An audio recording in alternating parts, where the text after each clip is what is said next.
You got a notification?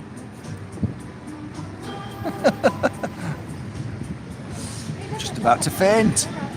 How can anybody get a notification? Impossible. Maybe, I don't know. Maybe something's happened. Maybe they forgot to press another button. Maybe there's a point where they press a button and say, shadow ban this person for X amount of time. I don't know. Who knows? Anyway, great that you've got a notification. Great that you're here. Welcome everybody. Mark Bajerski YouTube channel live in the moment in Marbella, one of my favourite places right now. Over the years you've seen me go from one place to another in the morning. I think it's the only thing that I like to do really. Mornings are fairly important to me in the sense of not being tied too much, just to be able to enjoy the morning. I don't know what it is, and I don't like the word morning because it sounds like you're mourning something. But yeah, when the sun rises, I like the opportunity to not feel as if I have to do. I can just simply be, and that takes a lot of work for me. It took a lot of work. It took many years to get to this position. It didn't naturally happen like this because I was, like most people, a slave to the system. Plus the fact I've got integrity as well, so I'd never come late for work. Never. I would never do that to my bosses. Never. If my boss was good to me and kind to me, just being normal, I would be very faithful, just like my dad. My dad that was one of his trademarks. He was very, very loyal, and he went to work every morning for 26 years. Sickness, don't matter if he was sick, he'd still go to work. Wouldn't tell them that he was sick. And 26 years, never missed a day in his life. I think it rubbed off a little bit on me. I'm a hard worker, and it's an ethic that is not, I don't have to think about it. I don't have to worry about it. I don't need to lift myself up and do something. It's just genetically in my energy, I guess. I'm a worker ant. I'm a worker bee. So regardless of what position I am in, whether I'm a sweeper of the floors for a hairdressing salon called Garbo's, whether I became a hair washer and a masseur, head masseur for my clients, for Barbara, for Saks. I used to work for Saks, which is S-A-K-S Saks. They were a fairly big hairdressing salon down in Hartlepool, all around that area, but they came up to Halifax and Huddersfield. So I worked in Halifax with Barbara, who was I think it's a franchise. It's a franchise. I think I don't even know if Barbara's still there or not, but was it on Princess Street? Then it moved. Anyway, Barbara was a good boss. But at one point I just realized I want to work for myself. You know, it's not easy working for people when you want to be your own boss. It's not that I can easily, if somebody asks me to do something, that's simple. I can do it, no problem. It's the way people ask. And, you know, so I was never really a good person that would just do anything when told. I struggle with that. And if you ask my staff, I don't tell them what to do. I don't expect them to do anything. I don't demand anything. Just, they're their own boss. It's their place. That office is their office, not mine. They don't like when that door knocks and I knock on the door, there's a big hug and a smile ready for me. Not fear that the boss is here. Imagine how I would feel if I knocked on the door and all the staff was like shaking and scared and worried and, you know, they might have made a mistake, and, you know, what kind of monster would I be? And so yeah, I don't know what it is, but I'm sure you're all the same who are watching this. You probably understand what I'm saying, and I don't know if you've got a business or you haven't, but if you did, I'm sure you would be exactly like that. And the first hairdressing salon I ever owned, and the only hairdressing salon I ever owned, was with my first wife, Jackie, and it was called The Edge. And The Edge was in Home Firth. I used to clean them toilets. I never said to, Sam or Heather or whoever was working with us, I'd never say to them, clean them toilets. There's somebody's done something dirty in the toilet, and I'd clean it myself because it was my place. And it's, I don't know, this is my responsibility to clean them toilets, not the staff. Fair enough if I had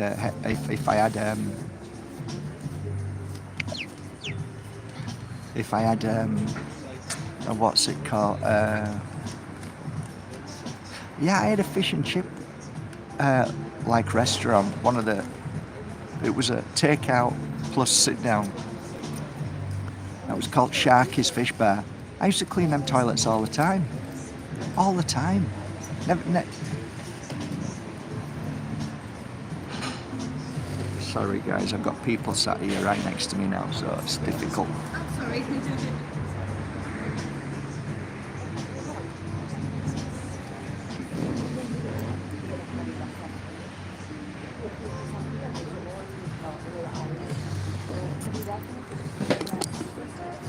Sorry guys, there's people all around now, so yes, I know, it's a cafe.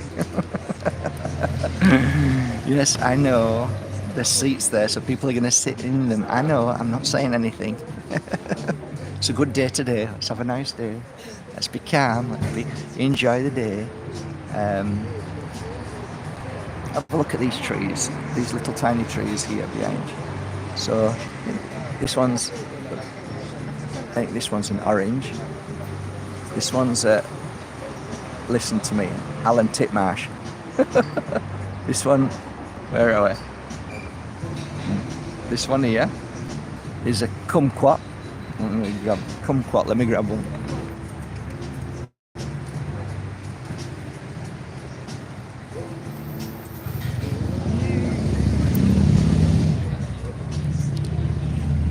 Kumquat. Absolutely beautiful. Very bitter, but really good for you. Really good. Really healthy. Vitamin in here is incredible. Gracias.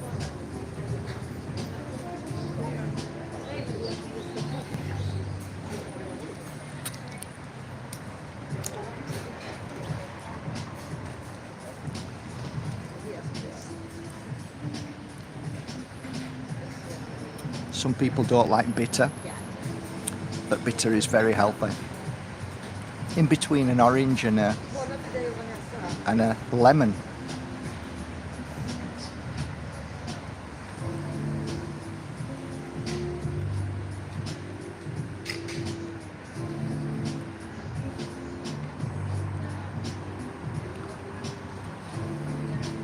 Really beautiful. Gorgeous. So I should have actually shown you the energy around it. So as you look at natural living food, meaning once you pulled it off the tree, it starts to die in energy. But it's about 30 minutes, roughly 30 minutes for the energy to dissipate. And the first 30 minutes of pulling any fruit from the tree or any plant from the ground, you've got an added energy, and that energy is a life force. It strengthens your life force. So when you eat a fruit, you eat it and it heals the physical body. But when you eat a fruit right from a tree, it's feeding your physical energy body. So it's something to think about. That's why when we were kids, we used to eat straight from a tree. When you eat straight from a tree, you get a life force, and you know, when you're a kid, and you can't really explain. It's not a taste, it's an energy. So when you're a little kid and you're grabbing apples from a tree and you're up at the tree and you're eating them, the energy that you feel around your body is incredible. It's just incredible. So always a good move is to eat fruit or vegetables straight from either the ground or a tree, and eat it within the first half hour, and you will get the added bonus of energy, like living energy that strengthens your life force. This, how do I know this? Never read it in a book. I saw it around the energy of the fruit. After picking a fruit, numerous times when I was with Ajahn and Bettina, we would take fruit from trees wherever we would work, and I'd put the fruit down and I'd watch the energy around it, and within half an hour it dissipates and goes. So digest energy from the quicker you eat directly from Mother Nature, the more your body energy will strengthen and heal. And these are just little things that, when you think about them,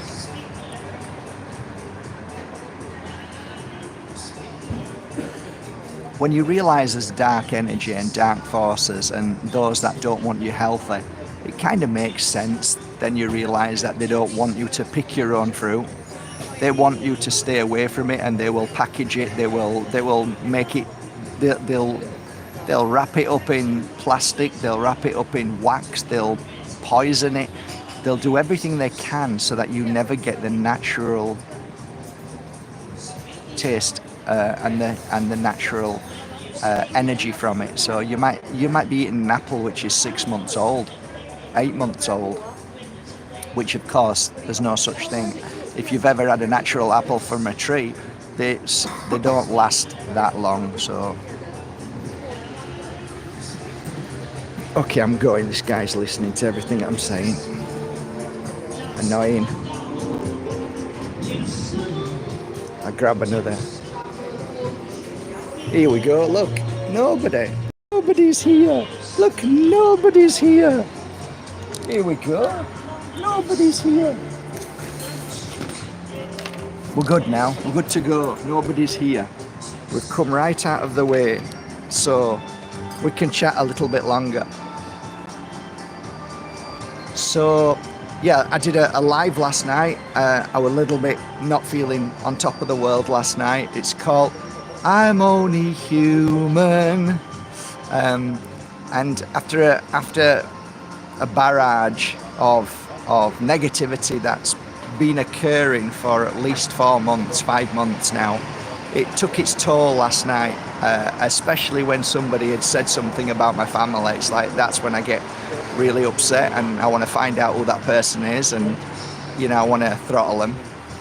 That's just the protection inside me. I can't help myself. I'm not a monster, but if I see a man hitting a child or a man hitting a dog, I go instantly warrior. I don't know. I just, yeah. Maybe I should. There was nobody here. And now somebody's just sat next to me. Okay, I'll just move again, shall I? Why don't I just move right out of the way where nobody is? Look, right out of the way where nobody is. Here we go. Let's sit over here. Nobody's here. Nobody. Now we should be fine. There should be no problem at all. This should be fine now, okay? There's nobody here. So you see how it works, and half of the people watching this get really upset with me because they say, oh my God, what's wrong with you? It's just people, and other half says, oh yeah, I understand that. There's definitely something in that. And the thing is, I'm not upset with people when they're sat next to me. They're just having a conversation. They don't know anything. It's just I'm uncomfortable because I'm speaking about subjects that I don't want people listening to me. There's no ego here. I want to keep away from people so I can chat with you. That's all. It's not. There's nothing negative about me getting up and moving somewhere else. It's just that I just want to be at peace to be able to chat with you and not with somebody next to me, listening to me. I get embarrassed when people are listening next to me. I don't want people to listen next to me. I want to just talk to you like this. I know it sounds stupid because I'm talking to 90 people now on here. Why are you upset? Why would you be upset if somebody's wanting to listen to you next to you? I don't know. Just doesn't feel right to me. Feels egoistic.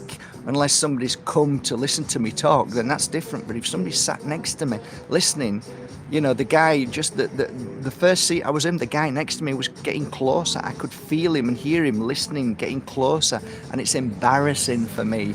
But I like to come and have a coffee. I like to go out. Yes, people are going to be next to me. I get all of that. So many people have judgment of how I act and how I am.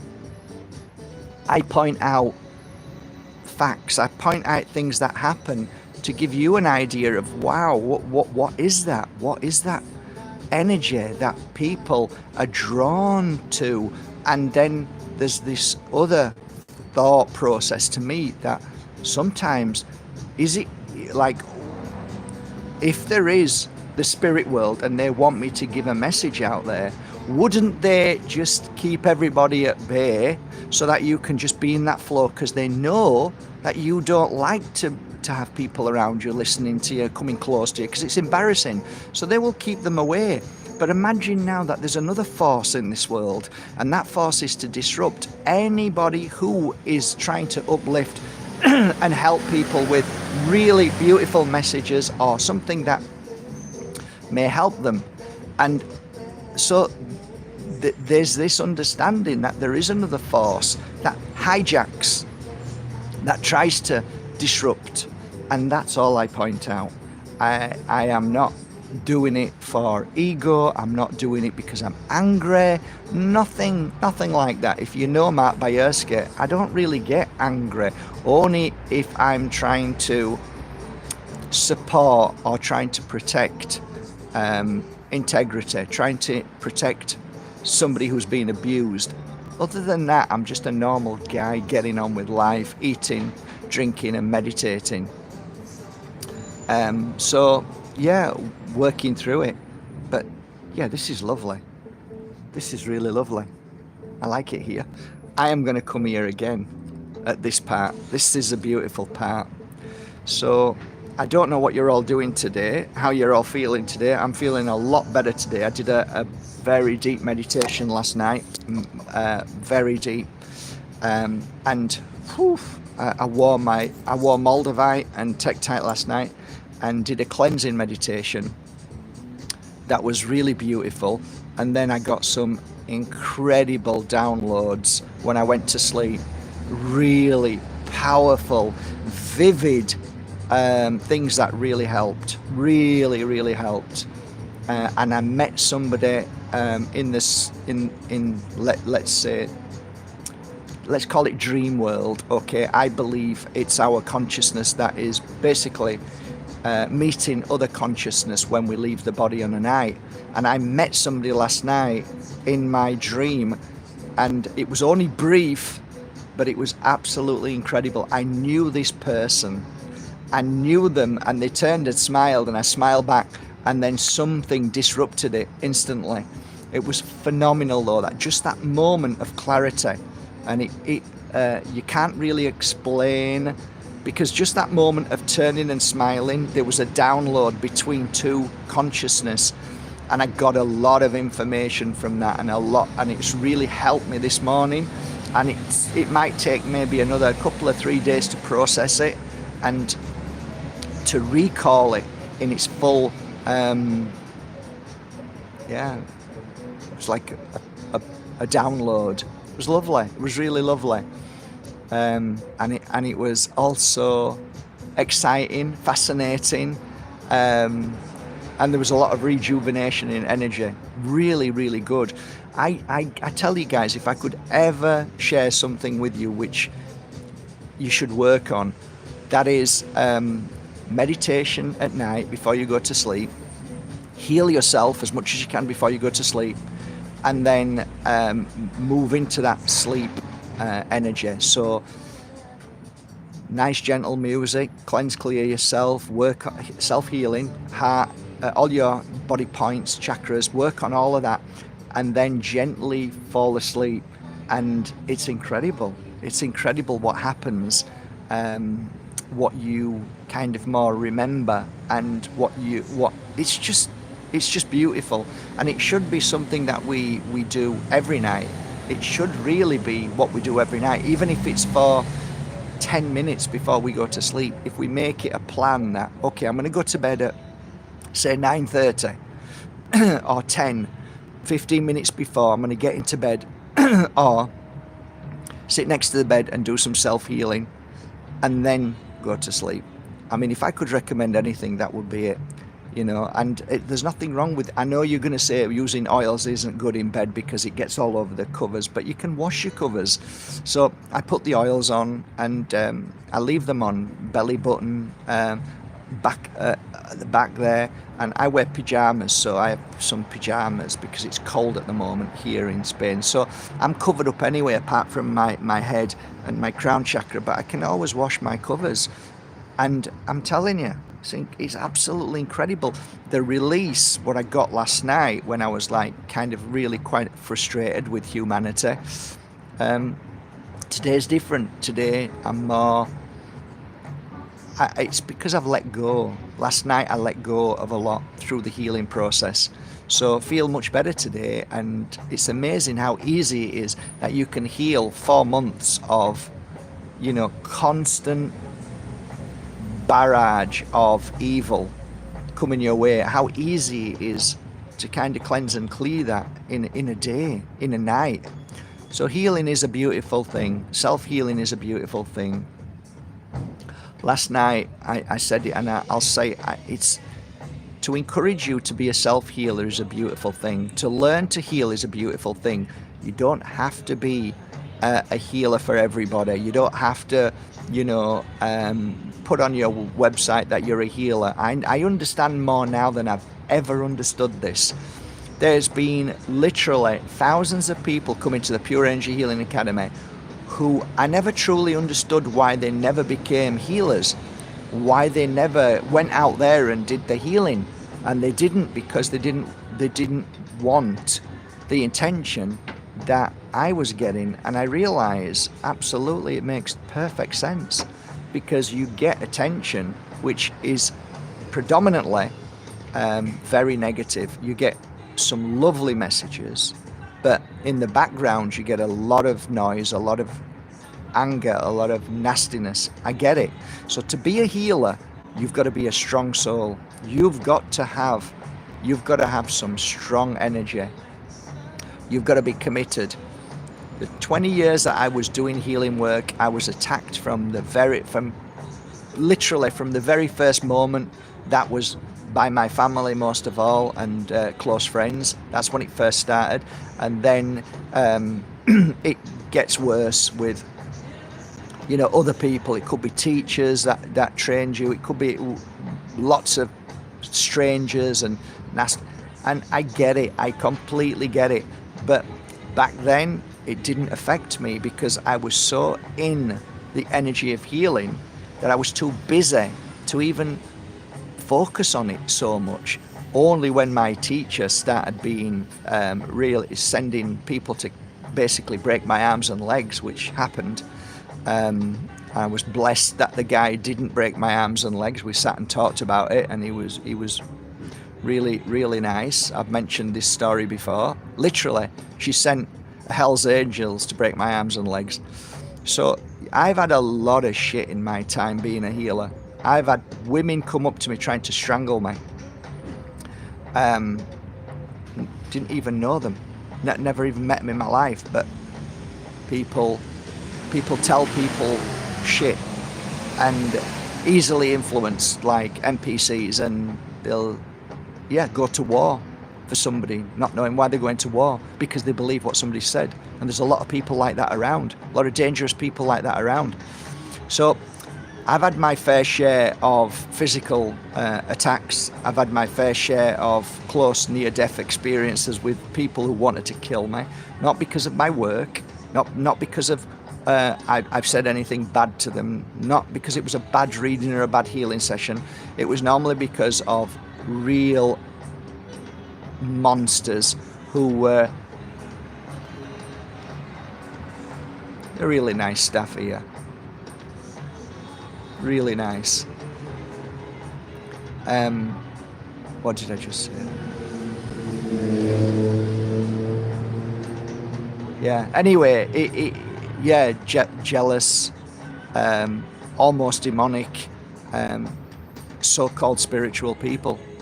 Yeah, it's always been the spiritual community that wants to kill me, or wants to finish me off, or wants to tarnish me. It's always been that community. It's always been those who claim to be spiritual, one way or another.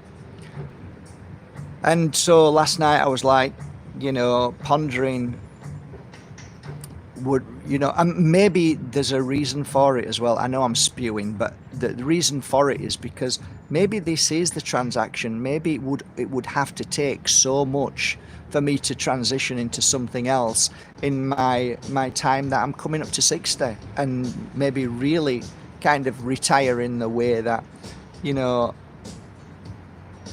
if you're a plumber, if you're a carpenter, if you're a sculptor, you just get on with life, and it's a beautiful, beautiful life. And here we go. Please God, no.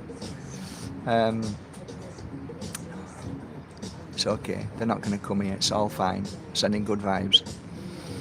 So, yeah. I think I'm going to look for a lovely place which is going to be like a kind of warehouse. In fact, I might take you to the place that I'm thinking about. I might open, and it's this one's in it's in San Pedro, and it's up in an industrial estate. And I bought some pieces off this company before. It's lovely, and the design of the place is exactly like I would design my place. Very similar anyway, not exactly, but very similar. And they have brand new, then they have antique, mix and match. And yeah, I mean, you're not going to get any grief. Nobody's going to get any grief. It's just, buying and do it. I don't know, but yeah, I think I'd like to do that.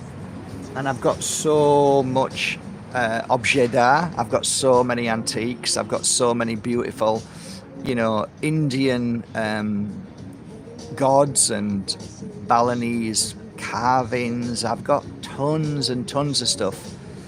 So I could fill that place. I could fill a place out straight away. So that might be the transition. It's not that I'm going to stop doing my work, but slowly move into something else. Thank you so much. No worries. Thank it's so you. cold in here. Do you need a coat? I love it here. No, it's perfect for me. I used to be a snowman. Snowman. Yeah, in my last life. Yeah. I was only here for about, 2 days, but I remember it. Thank you so much. No worries. You don't have to. Thank you.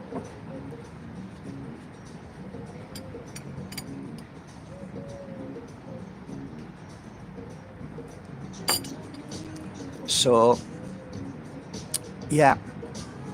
So heading to the UK, guys. So I'll be able to talk to you maybe tomorrow at some point in the UK. And I've asked beautiful Alex if he wouldn't mind doing a video with me on Thursday. It's Tuesday today. Wednesday's travel day. Thursday I'm gonna meet up with Alex. I think, yeah, I'm gonna make that like the first part of call after meeting my beautiful friends at the airport. Hopefully buy some beautiful crystals. Unfortunately, a lot of dealers that I deal with don't like cameras and they don't want to be known, so I totally understand that. So can't share with you some of the people that I've been working with for many years. So I understand that completely, so I can't really show you what they're offering me, and which I would have liked to have done. But at least we can sit down with Alex and have a good chat about crystals. If there's anything that you'd like to ask Alex about crystals, he's far more knowledgeable in the properties of crystals than me. What I'm talking about is minerals and all the the metals and everything that comes with a crystal. Me, I'm more to the energy of crystals. Yeah, that's really what I'm interested in more than anything. What a crystal can do to help you, whether it's your kidneys, liver, whether it's your third eye, whether it's your energy field, whether it's guilt, whether it's anger, whether it's rage, grief, broken heart. I look at crystals in that way because I was a crystal healer on clients, and I wanted to help heal the client, but I didn't know what was wrong with the client. So when the client was lying down, I first of all tried to scan the client and think, right, what's wrong with this energy field? What's wrong with the physical? Two things that we're looking at. So you scan the body, and normally when you scan the body, you're normally drawn like a moth to a flame to the place where it's the most painful. And what you normally get is your body normally goes into the same kind of frequency as the person lying down. So you might find that if the person has, let's say, irritable bowel syndrome, you'll start to get irritable bowel syndrome, or you'll feel a pain there. So that could be one way of knowing as a healer where to go to. The other way is that sometimes you'll be just drawn to a certain place and you'll just work there.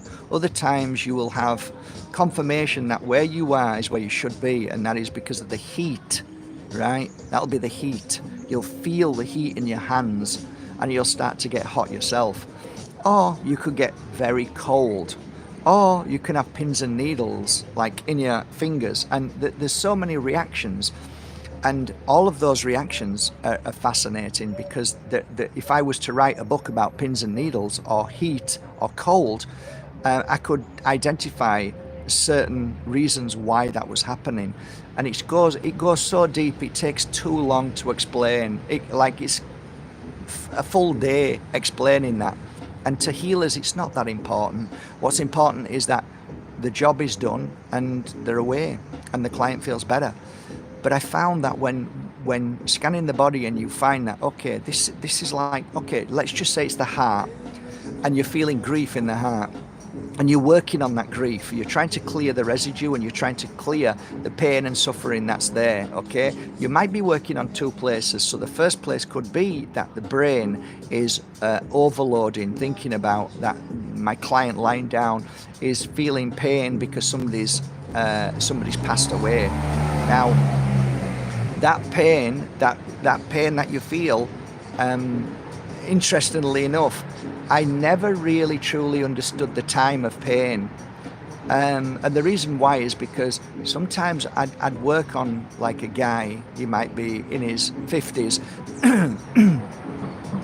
and I'm working on his head and his heart, thinking, this pain is really, really bad. This grief is so bad that I was trying to determine, when did this happen? And I always got it wrong, so I stopped, because I remember one guy who lost his wife to cancer. When I'd finished the healing, I said, it feels like it was like yesterday, it feels like it was like 3 days ago. And he said to me, it's been 10 years, Mark. And then I realized time has no space in healing. So I wasn't really bothered about the time, but it just made me realize that how powerful energy is, and how our mind can create the moment, even though it's been 10 years ago. And I guess you probably say to me, well, he was having a healing session, so he probably thought of his wife because he came for the healing session. All of a sudden, maybe he connected to his wife because she was having a healing. She was there with him, and that brought back that memory, which could. And you're right, there's so many reasons that we don't understand. But after it finished, we went for a coffee together because it was my dinner time, and he said, would you like a coffee? And I said, okay, we'll go for a coffee. We sat down and I saw a change in him, and he said, I feel much better, Mark. I feel closer to my wife, even though I've lost her. I remember him saying those words, just those words, and that was enough. I'm like, okay, if you feel closer, then it's not that you feel like you'll never see her again, because you've just had a healing session. You've just said you're feeling closer to her, which means that you're not trying to run away from your feelings of your wife. You actually want to feel her closer, and that was so lovely. I learned so much from my clients. That's why part of the Pure Energy Healing course is that you are the teacher, but you are the pupil. You must never think that you're above and beyond your client, because your client can be the very teacher of your progression as a healer. So every client that I had, I was so thankful for. And then when they said thank you, I used to say, thank you. I've learned so much today. And not just learned so much, but you're actually paying me as well. You know, I'm getting paid for this. So what a beautiful thing that I can pay my mortgage and feed my children and do this. You're happy and I'm getting paid for it. And I'm learning something that, I mean, guys, if I was to write a book about healing, I could write 1,000 books and still not even touch the surface of what over 2 decades I've learned of healing people and understanding the process of healing. It was so beautiful. And for me, I was always inquisitive with healing, always inquisitive, always wanting to understand it more, go deeper into something. So it wasn't like, I loved every aspect of it. And that's why we teach at the Pure Energy Healing Academy to get out there after a healing session, go into Mother Nature and ponder the day's healing. Ponder on it. Think, understand it. Try to look deep into what just happened. Try and ask questions, and the answers will come. I used to sit next to an olive tree every night. 12 years solid, nearly every night. I'd sit by the olive tree and just write things down, or just contemplate the amazing experience through the day of reading and healing for 6 to 10 people a day. And it was like, wow, I need to write this down, and wow, I've learned so much. And yes, there are connections, there are patterns, but don't let the patterns control you or stop you or limit you, because it's nice, because the brain wants patterns. The brains want to feel like, oh, this is how it is, but that can hold you back. A lot of good healers get held back from that. Everything changes moment by moment. There are patterns for sure, but don't ever hold on to patterns on a new healing session, or a healing session that you've been doing on a client for 6 months or a year. Don't get complacent. Don't start thinking you know everything about this client, because you limit yourself. I've had clients that came to me for years and years and years, and every time I did a healing session, I would never let my mind control me. I would never think to myself, I know what this client needs. I would treat that client as a brand new client, and I know nothing about this client, and let's see what happens. And then you really get down to even more levels. It's like the onion. You just keep going. You just peel another peel off the onion, and then there's more tears, and then again the following month or the following week, and it's I don't think it's never ending. I actually don't think it's never ending. I never had a client that I said, okay, now you're perfect. You don't need to come back. I never said don't come back, never said come back, never said anything. I just said if and when you feel you ever need to come back, there's my door, and you'll have a big smile and a big cuddle. And some people never came back, and some people used to come back all the time. And it was like, and my mind would say, what you're doing here, you don't need to be here. But I would then just tell my mind to shut up. That's why I got the phrase, tell your mind to shut up. Because my mind would try and convince me that ego or that this person's fine. And then when I tell my mind to shut up, that's the limitation. The mind is that limits you. Tell your mind to shut up and do the healing session. All of a sudden, oh my God, look what's just happened. So you can't say to clients, you're perfect, you're all done, you don't, you just say, like, for now, feels great, be on your way, enjoy yourself, and if you ever need me again, that's a good way to be a healer. It's a good way. You put power back into your clients. Not like you need 16 healing sessions.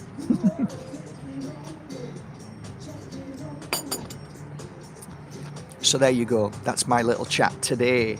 And in peace. And look, nobody here. Is that beautiful? Just me and you. I think that's great. So I don't know what you're all talking about, guys. I hope it's okay. I hope you're all off. You're okay. My mum died when I was 12 years old. She was the light of my life. She was everything. She was everything to me. And when I had to go to Cookeridge in Leeds and watch her die and watch her stomach blow up and watch her hair fall out and just watch her deteriorate, that is something that is a physical thing that stays with us.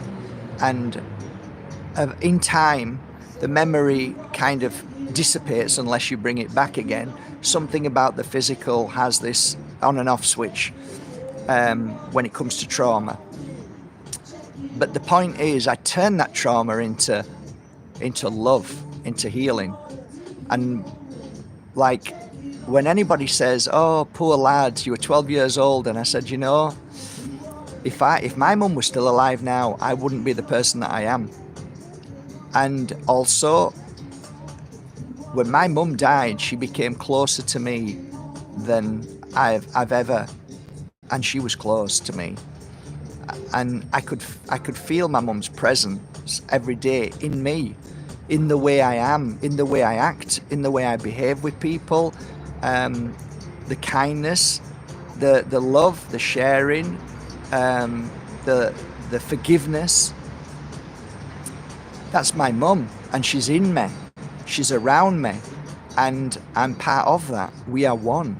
So, and I've often said, if I was 1% of my mum's love and kindness, I'd be happy with that. So when I started working as a healer and I realized my mum's here, I could literally feel my mum being by my side. Why? How? Don't know why, but I don't know how.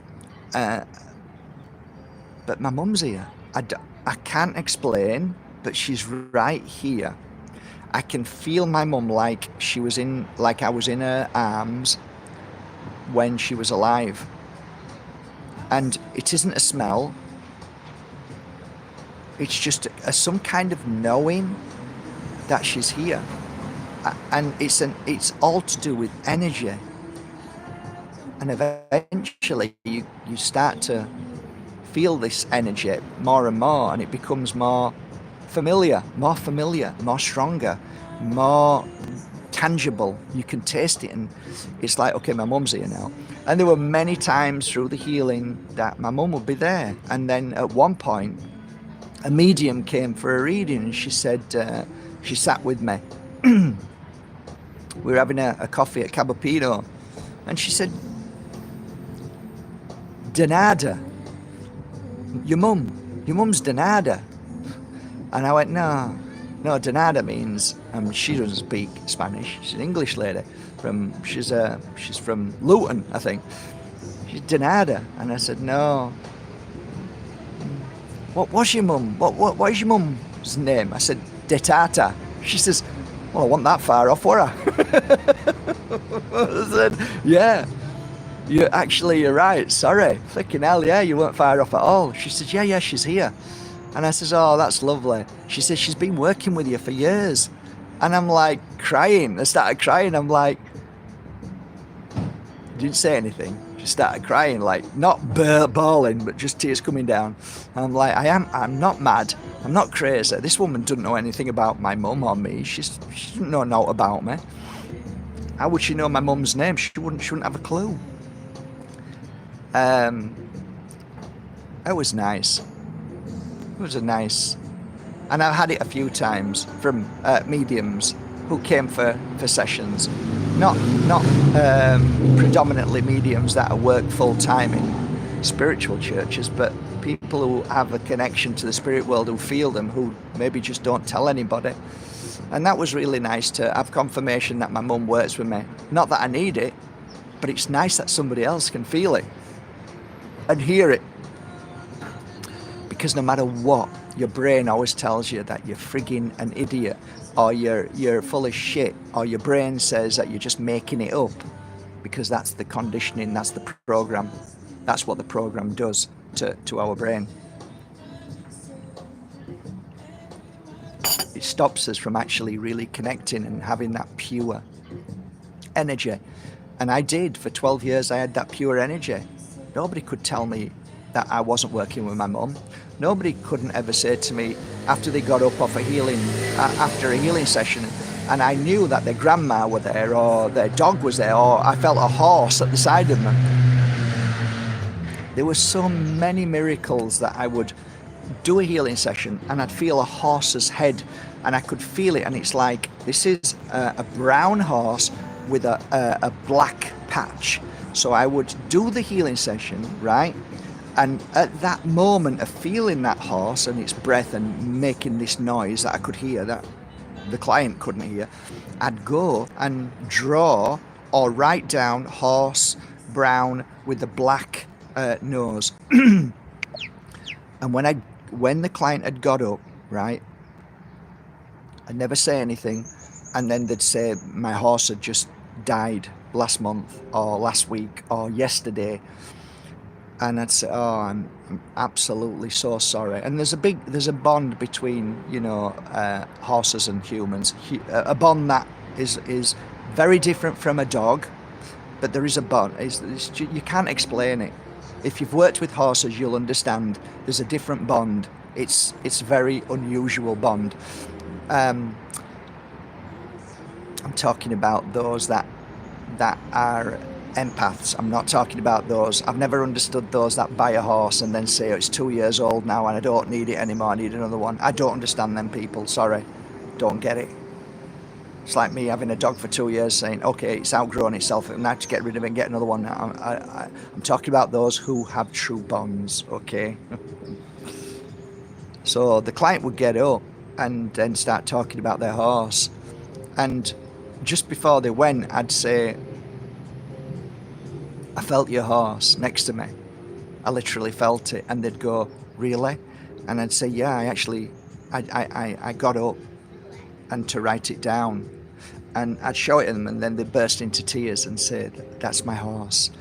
And that's why I got busy. That's why I was fully booked. You ask anybody, I was fully booked all the time. I was busy at every show. Why?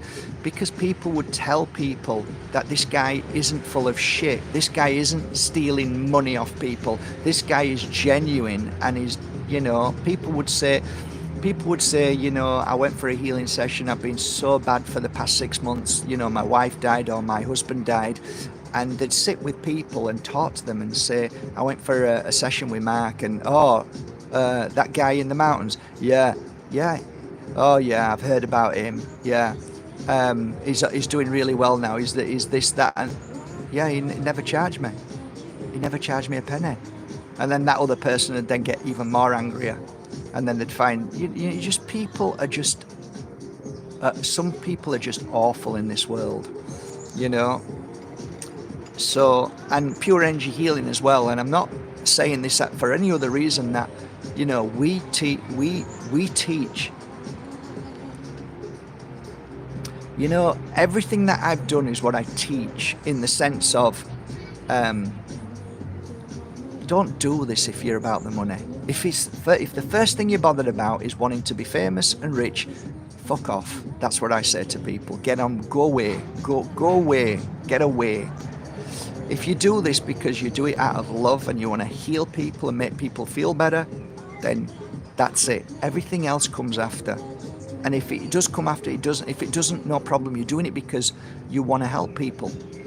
That's integrity. And I share this in all my courses. Look, there's a part here now that you're going to really, really, really struggle with. And that's about making money.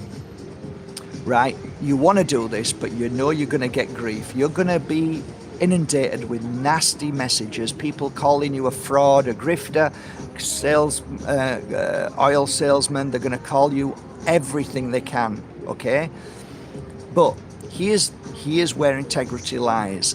When it comes to charging, if a client comes up your stairs and they're in bits, they're in absolute bits, they're crying their eyes out, they're feeling they've just lost a family member, something really bad has happened to them, they're really deep in grief, you give them a healing session. When you finish, you give them a cuddle and let them go. And if they say, where do I pay? You say, you don't pay. This is from my heart to yours, right? That's what you do. That's integrity, and that's doing right. So if somebody comes up your stairs, hey, Mark, I'm so happy to be here. This is great. I want a reading and healing. I want to, okay, you give them a reading and a healing. They get up, oh my God, that was wonderful. Where do I pay? Pay downstairs, the lady down there, right? You see the difference? That has been my integrity. That's been my measuring stick to, you don't charge when there's such a painful situation. That's got nothing to do with it. You're here for that reason. But people want to come just to have more energy, to see their future, and it's joy, and it's not about. So I can hold my head up high with integrity, and I teach that to every pure energy healer. And every pure energy healer that's ever sat with me has agreed, this feels right. And then they say, well, what do I charge? And I'm like, I don't know. It comes with two aspects. Charging's a difficult one. For me, we don't want to charge, but we know we have to pay for our food. We have to pay our mortgage, and we want to do this full time. So we have no choice but to charge. However, we need to figure out, first of all, where you're comfortable in charging. So this is how I say it. Jane, do you think you're worth €1 when you give a full hour healing session? They go, yeah. And I go to John, do you think you're worth €1,000? Would you be happy in taking €1,000 off a client for 1 hour? No. Okay, so we're somewhere in between. Meaning that we have to find the place where we are comfortable after a client is happy and joyful, what we take as an exchange. So that's you have to figure out yourself. So there's two ways of figuring it out. One, where you feel you're comfortable because you've done a good job, and that you've got to pay your wages. So how many readings do you think you'll be able to do in a day? Maybe 4. Okay, so 4 readings. And how many days will you work in a week? Oh, I'd like to work Monday to Friday. Okay, so we have to work out Monday, Tuesday, Wednesday, Thursday, Friday. Okay, so we've got 5 days, 5 4s, 20. So if you charge, say, I don't know, 10, you're going to make 200, 20, 400, so on. So you have to figure out, okay, how much is my mortgage? How much is food bills a week? Do you need some extra cash for certain things? Yeah. So okay, let's work that out. So how much is that a month? So now you have to now you have to figure out,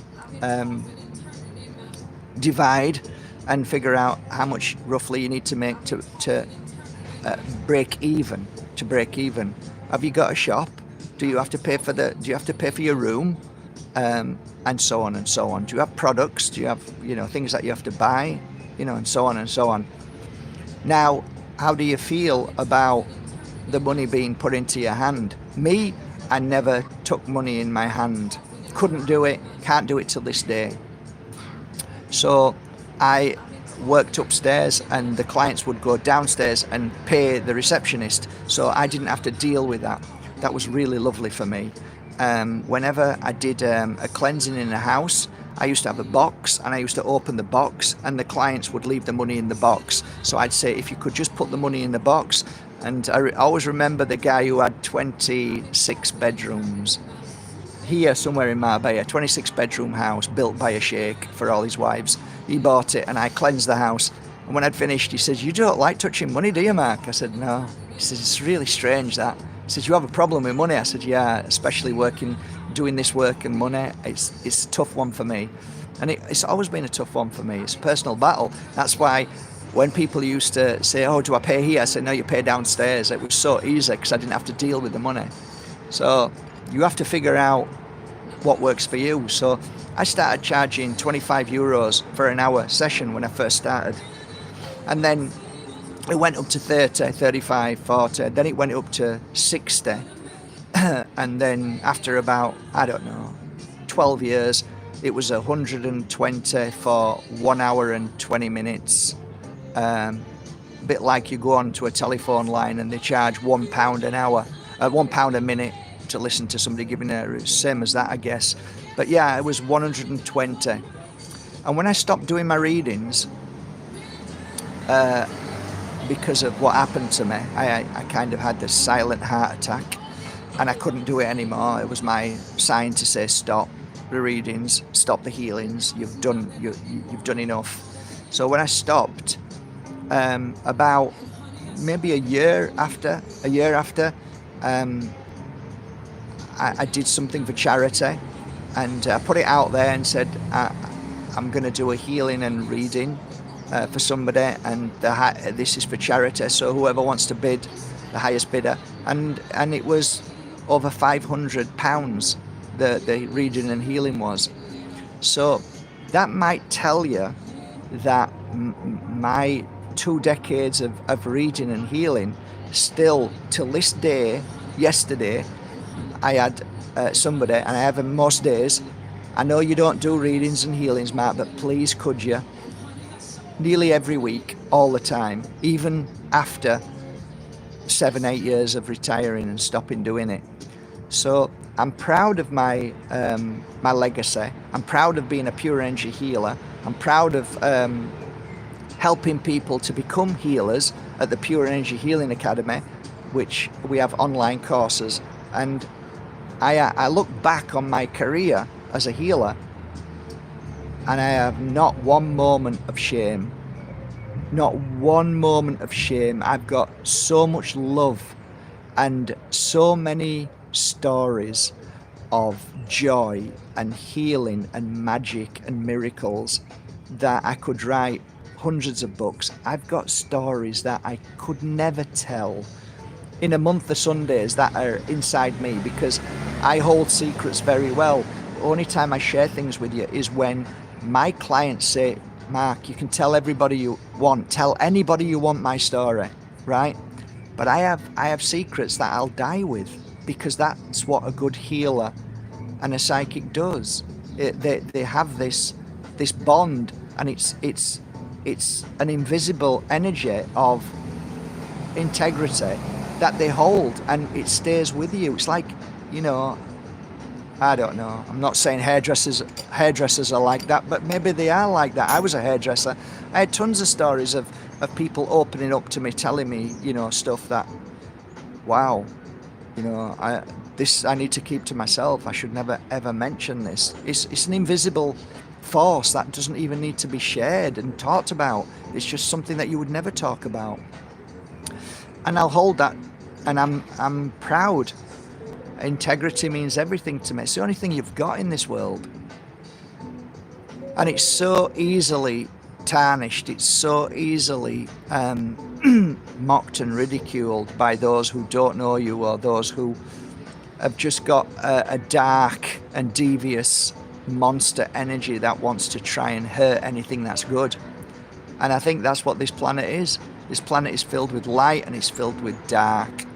And the amount of people that their integrity is just being shot by a dark system. Because if the dark system wants to come to me at any time and attack me, they could do very easily. It's done it to loads of people. Look at Richard D. Hall. It would take 2 minutes to just kill his integrity and to well, not to me, but to NPCs and anybody who's kind and caring. If the Eye of Sauron decides to come to you, you're finished, because they can turn you into a monster.